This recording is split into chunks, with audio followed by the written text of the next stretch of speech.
Welcome, Amakhosi Network. Welcome to the channel. Let's chat about the game we had yesterday after we have come down from the emotions. Let's talk about the team, the players, and let's give out some ratings to our players.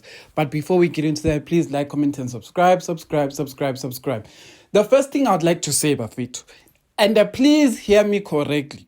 Guti, we are playing so well currently before we have so many of our new players even wearing the cheese being playing. Basically, the players who have played so far, the new players, it's Undlovu, it's Marco, and it's Monyan. And we still have silver to come. Igodaro, Shinga, Chislet, Yabo Velipai, Luke Baartman, Maboe. We still have a lot of players that we still have to see. So it's exciting times. And I haven't even touched on the youngsters. We saw a bit of Hlongwane. We still yet to see Mabaso and Nungwesa. There's a lot. But let's get into the game yesterday. Chiefs drew 0-0 with Sundowns.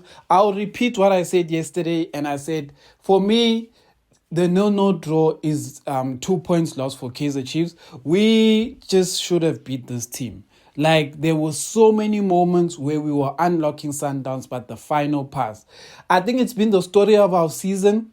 But because we have had a good defense and for whatever reason we have been able to find goals here and there, we have been surviving these bad moments, right?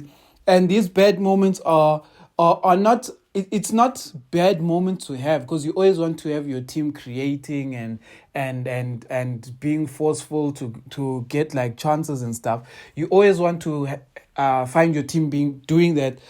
But the thing is that you can't continuously find yourself in good positions and wasting the chances. So that's the big thing. I see on social media today there's been a very big push as well, talking about Duba being very aggressive and all of these things.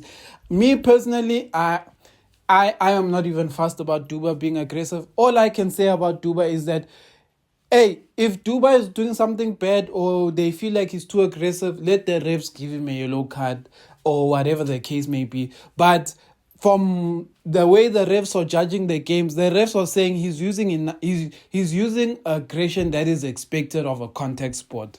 And that's what I saw yesterday. I didn't see anything malicious. He did eventually get a yellow card, but it was just because of accumulation of fouls. It's not like he really went out there and really kicked someone or hurt someone, etc. It was just basically he was aggressive, meaning he created a lot of fouls in the game, and eventually it ended up in a yellow card. But I think when on the one common thing that has come from the Kaizer Chiefs fans is that the one thing they are crying for Duba is that they sometimes feel like this aggressive side of his game sometimes takes away from the duties that he's meant to play in the field. So they feel like sometimes he's too focused on being too aggressive, focused on antagonizing defenders and opposition players. And then when it's time for him to do what he's actually paid to do, which is put the ball in the back of the net, he kind of misses. He basically shoots and misses. He doesn't do the right things. Yeah. So a lot of people have been raising that. But other than that, let me get to this point of the game. Peterson, I'm going to give him a rating of 7 to 7, just a rating of 7. When he was needed, he came through. His distribution just wasn't great at times, but when he was basically called on, he delivered, which wasn't too much because Sundowns was absent. Marco, as well, I'm going to give a 7. Good contribution defensively, good contribution going forward. I like his contribution in our gameplay as well. Marco and Monyani add a different dynamic that we haven't had. They are very good defensively, but they add to our progression of the ball into the midfield and going out wide and finding the attackers. So I like that. So Marco 7.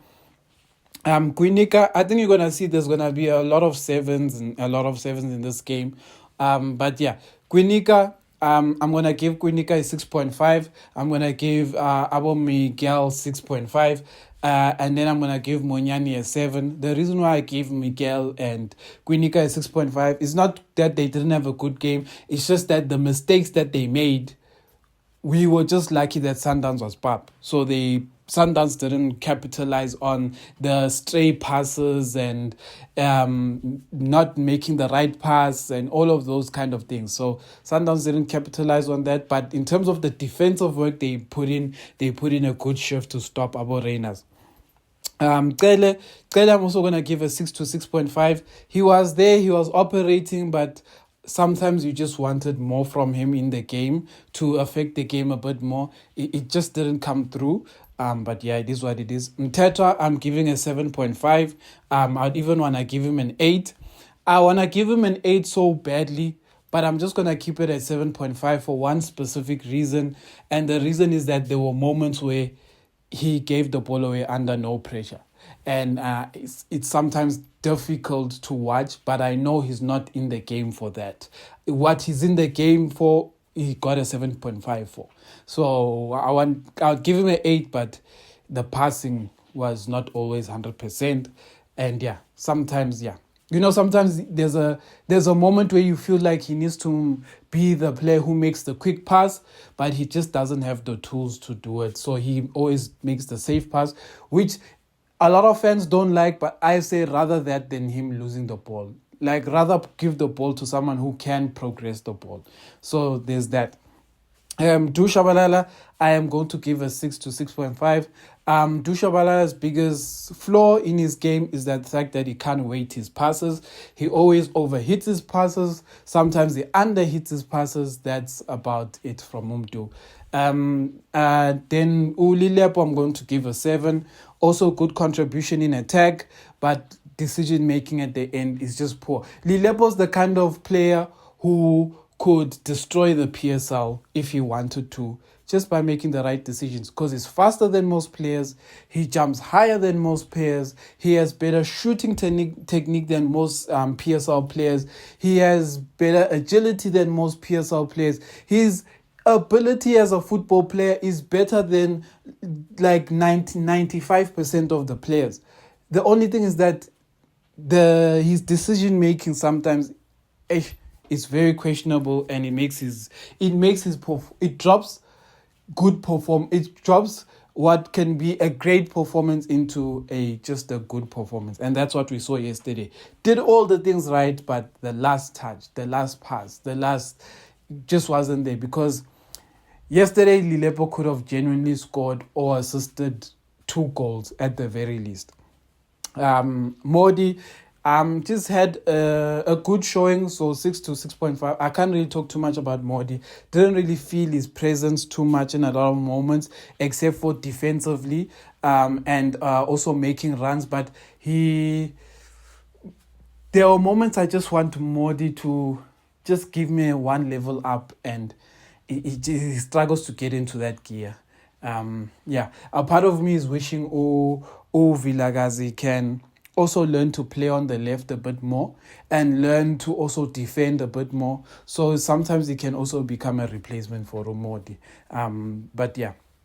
Duba, I'm going to give a 6 to 6.5. I'm preferring to give him more of the 6. He showed good aggression, good pressing, all the things that we needed from Duba, he showed it. But when he was meant to play his role as a striker, he was missing. And we can ignore it, but sooner or later we have to start addressing it. But I think it's getting closer to the point. I feel like Duba, right now, the first 4 games, Duba has been given a chance to audition, while the other strikers are not ready. Duba has been given the chance to audition to show that he deserves to be the number 1 striker of Kaizer Chiefs.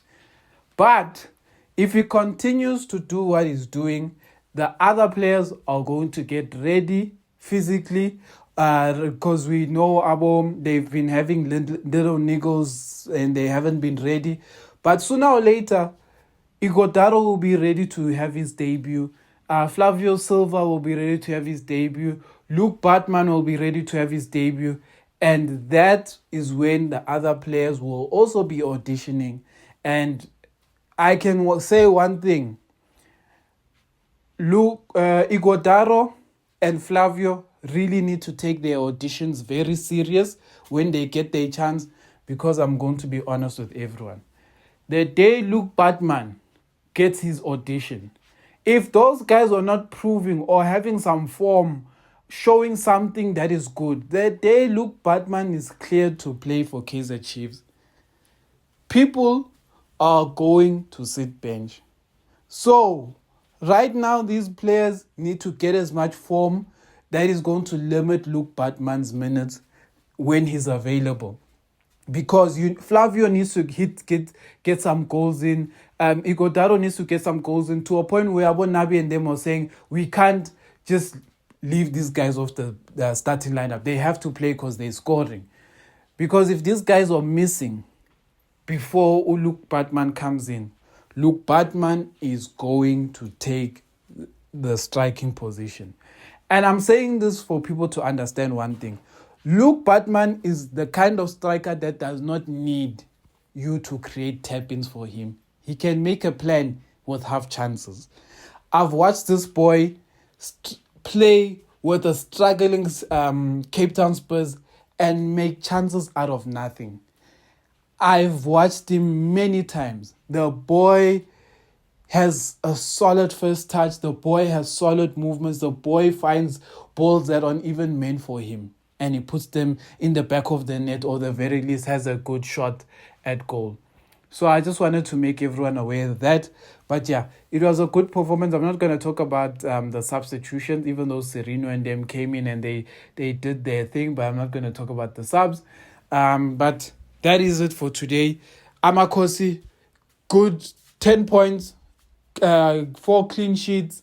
We're not scoring enough, but at least we're putting the ball in the back of the net. And the next one is Golden Arrows, I believe, this weekend. I want the win. I know Golden Arrows. Manqoba Nciti is one of the dark horses of Kaizer Chiefs, one of these coaches that know how to plan against Kaizer Chiefs. I just hope that the momentum we have is just too much to handle.